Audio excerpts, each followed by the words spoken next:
Hi, welcome back to the channel to all my returning subscribers. And if you are new here, thank you so much for tuning in. My name is Rabbit. I help women to learn how to dress classy but modest. I also like to use the word of God to help you get delivered and help you to be set free so that way you can show up as your best and brightest self. So today I want to get right into this video. I want to talk about women and their sons, mothers and their sons, and how they like to coddle their sons and to an extent almost ruin their marriages because they will not let their sons go. So I'm going to go ahead right into scripture so I can come to you with it from a biblical standpoint. And we're going to be reading from Genesis. I'm coming from the 2nd chapter, and I'm going to be starting at verse 23. And it said, Adam said, "This is now bone of my bones and flesh of my flesh. She should be called woman because she was taken out of man. Therefore shall a man leave his father and his mother and shall cleave unto his wife, and they shall become one flesh. And they were both naked, the man and his wife, and were not ashamed." So I'm going to go ahead and stop there. You can go ahead and read that for your own reference at a later time. So I want to talk about women, mothers, coddling their sons and not preparing them to be a husband, and they are setting their sons up for failure in regards to marriage. A lot of women think that their sons are their husbands, and when they get married, it's almost like they're jealous of the woman. They won't stay out of their marriage at all. And you just read the word, and it says that a man is to leave his mother and his father and cleave to his wife, and they should become one. So once your son, and I'm going to speak on it because I actually have 3 boys, and I want to make sure that I'm setting them up for success. So when they get married, they're not another woman's headache. And I'm not going to be in their marriage, because once you marry her, you married her. So you're going to go ahead and deal with that. I'm not going to be in your marriage, because that's what's causing some of these divorces. They got their mothers and stuff. The mother is manipulative. She's vindictive. She's jealous. She's envious of the man's wife, either because, you know, for her own sake, maybe she is bitter towards love. You know, maybe most of the time, they don't have a man in their lives, so they feel like their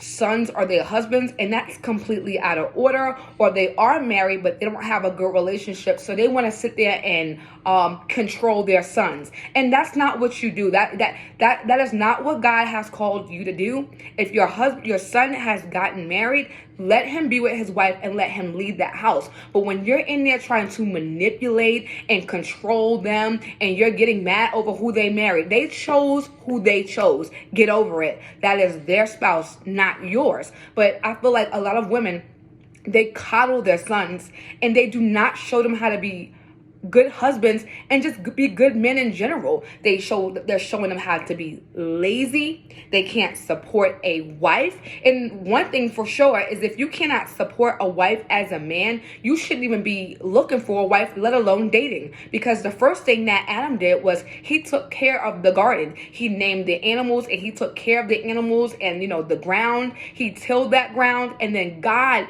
gave him a helpmeet, which is the woman, so that she can be his helper, and I just feel like a lot of women are setting their sons up because they don't show them how to be good husbands at all. They don't show them how to, provide, how to be the leader, because the man is the leader. I don't care if you see a woman running the household and we think that's okay because of society, how the woman is always the head of everything. If you look on TV shows, the woman is head of everything. She is the leader. The kids come to the mother, not the man. The man is normally on the couch, or he's lazy and docile. The woman is, running him and trying to control him. And that's actually absolutely out of order. So then when the kids grow up, the women normally become to be masculine, and they just, mimic what they saw in the house. When we need to see more leaders. So I'm going to speak on it because, like I said, I have 3 boys, and I want my boys to be good husbands and good fathers and just be good men in society, doing their role and playing their part. But if we're sitting there trying to control everything, you're sitting there trying to pit that his wife against him and you're like acting like your kids do no wrong. Nobody is perfect. So let's cut that out right there. I'm not perfect and you're not perfect. So you're not going to find the perfect spouse. Now, you may have certain things that you want them to be and you have certain requirements, and your requirements or whatever you want that's your choice. But nobody is going to be perfect. It takes two people to come together and give 100-100. I hate that stupid saying 50-50. No. 50-50. You're not even giving a whole of yourself. No, you're supposed to be giving your whole self, which is 100%. And both of y'all should be doing that. But mothers, they want to sit there and coddle their sons, do everything for them, run their lives, and then they get jealous.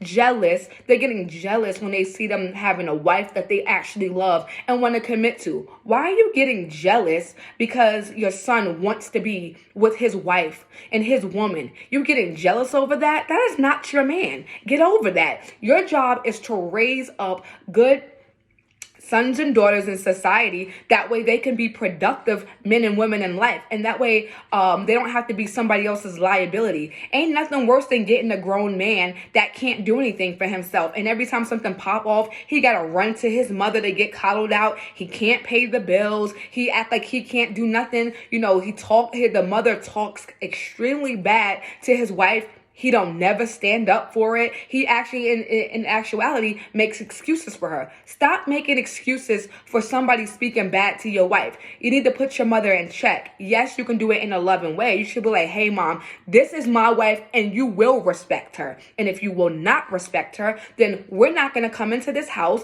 and I'm not going to allow my wife to be subjected to abuse. Until you know how to speak properly to her, then, bye.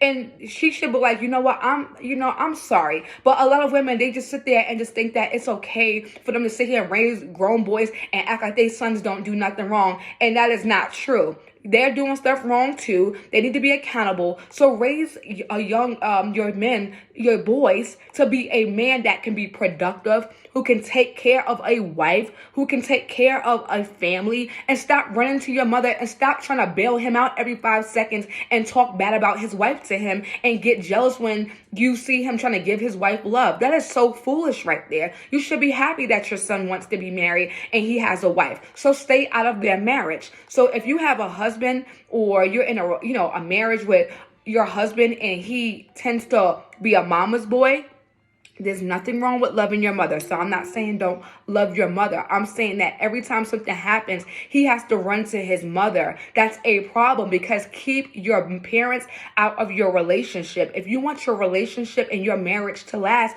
you have to keep family members out of it. Because guess what? When you speak bad about your spouse to your parents or to your mother or whomever it is, if they're not in a proper spot where they are healed properly and they know what true love is, they're gonna hold grudges. So you can go to your mom or your parents and say something like, she did this today and I'm really angry, or she cheated. I'm giving an example. And then you forgive them, but then your parents over there are still holding on to the fact, well, she cheated, she did this. Bruh, if he forgave, then you should forgive. And God says to forgive. If you're expecting forgiveness, but you can't give forgiveness, then how are you expecting to be forgiven? So stay out of their marriage and stop trying to run everything like a Jezebel spirit, trying to be manipulative and sabotage, and you hoping their relationship breaks up. That's not a good thing at all. As a matter of fact, you're going to be looking like a big old wickedy witch, all dried up and shriveled up, because that's not true beauty, and no true beauty is in that. You're going to look a mess. You're going to be looking all haggly, because when people do stuff like that, they look haggly and old. And you can tell, because you can tell by how people look. They just look miserable. And most people who do that, they don't even have good relationships themselves. They're so busy in your marriage, they can't fix their own marriage. How do you have time to be in somebody else's relationship or marriage if you're working on yours? Because you would be so busy working on your marriage that you wouldn't have to worry about what that person is doing. So my point to make this video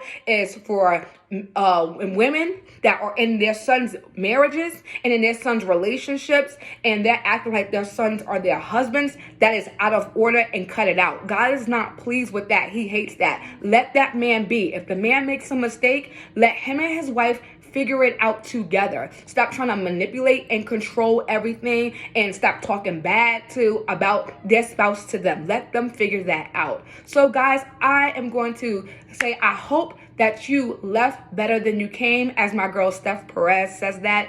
And I will see you in my next video. Make sure to like, comment, and subscribe, and make sure you hit the notification bell. That way you'll never miss another video from me. Bye.